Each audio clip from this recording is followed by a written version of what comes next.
Yung pagpasok sa isang long-distance relationship is a choice, 'di ba? But more than a choice, it's a decision, 'di ba? That you have to make.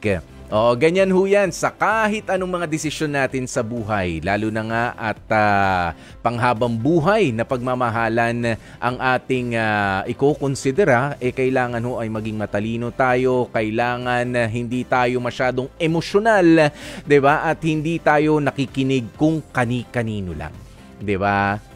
Let me just remind you, para sa lahat ng mga nasa long-distance relationship, marami kayong maririnig mula sa ibang mga tao na magsasabi na hindi ubra ang long-distance relationship, hindi pumapatok yan, hindi magiging successful yan.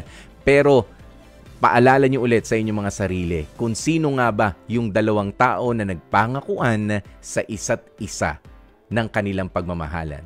Kayo yung dalawa. At kung may problema, kayong dalawa ang mag-uusap.